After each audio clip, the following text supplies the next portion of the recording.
আসসালামু আলাইকুম আপন মানুষজন কাছে ও দূরে যে যেখান থেকে আমার এই ভিডিওটা দেখরা সকলে জানাই অনলি কুকিং রেসিপিস চ্যানেলের পক্ষ থেকে স্বাগতম। আজকে আমি আপনারা রান্ধিয়া দেখাইমু আস্তা ফটলর সরষে ফটল রেসিপি। এই ফটল রেসিপিটা যদি আপনারা একবার রান্ধিয়া খাইন তাইলে এর স্বাদ কোনোদিন ভুলতা না। প্রথমে এখানে আমি 8-10টা ফটল নিছি, বালা করে দুলাই করিয়া উপরের কুসা ফালাইয়া নিছি, আর ভিতরে যে বীজ থাকে বীজগুলো একটা চামচর গুড়ি দিয়া আমি ফালাইয়া নিছি, আর একটা রাখছি আপনারারে দেখাইবার লাগি। এখন আমি আপনারারে দেখাইলাম কিলাখান আমি ভিতরের বীজগুলা বাহরছি। প্রথমে একটা চামচর গুড়া দিয়ে আমি ওরকমভাবে একটু তুলিয়া নিছি। আস্তে আস্তে করে করতে হইব এই কাজটা, ফটলের শরীর এমনিতেই অনেক নরম থাকে। আর ওরকমভাবে একটু আস্তে আস্তে আস্তে আস্তে ওলান হাত দিয়া যদি চামচের গুঁড়া দিয়া বাখরিয়া আনইন তাহলে সবগুলা বীজ একটু একটু করিয়া বাড়াই আইব।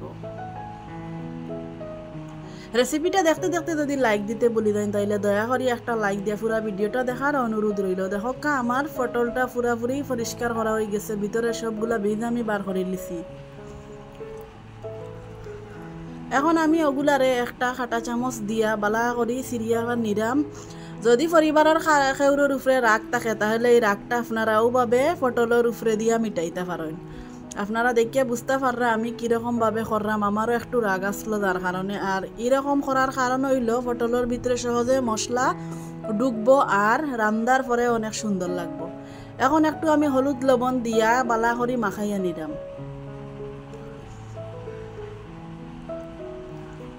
একদম সবগুলার গায়ে গায়ে হলুদ মাখাইয়া আমি হলুদ সুন্দরী করিয়া নিছি।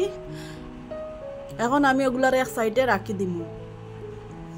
এখানে আমি একটা স্পেশাল মশলা রেডি করলাম। এর কারণে আমি একটা বড় সাইজের টমেটো নিছি, 4-5টা কাঁচামরিচ নিছি, আর নিছি 3 পিস আদা আর 3টা কুয়া রসুন, আর নিছি কেন আমি বড় সাইজের 2টা পেঁয়াজ।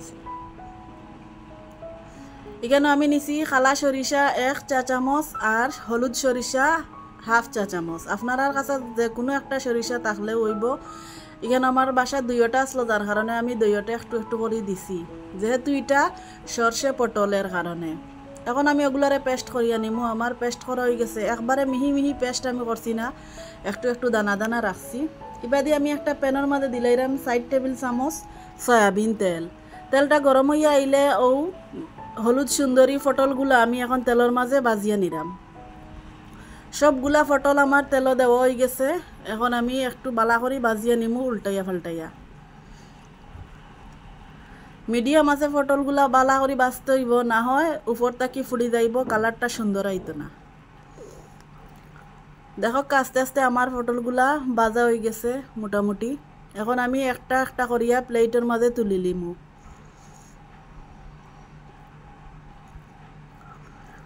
এই রেসিপিটা যদি আপনারা একবার বানাইয়া খান তাইলে অবশ্যই এর প্রশংসা পঞ্চমুখর হইবা। আপনার পরিবারের মানুষ আপনারা অনেক প্রশংসা করতে বাধ্য হইবা। আর আসলে এই রেসিপিটা এইরকমভাবে রান্ধিয়া খাইতে অনেক মজা লাগে।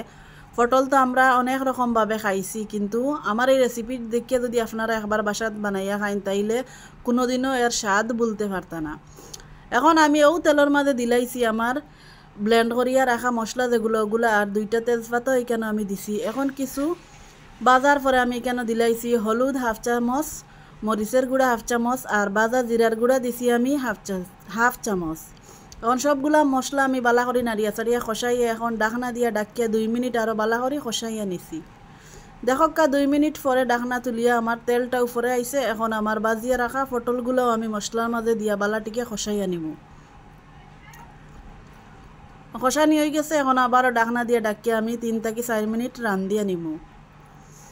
3 থেকে 4 মিনিট পরে আমি এখানে দিলাইলাম একটা পেঁয়াজের পাপড়ি আর 4-5টা আরও কাঁচামরিচ দিছি, আর পরিমাণ মতো পানি দিয়া আমি এখন বালা করে নাড়িয়া চাড়িয়া উল্টাইয়া পাল্টাইয়া নিমু।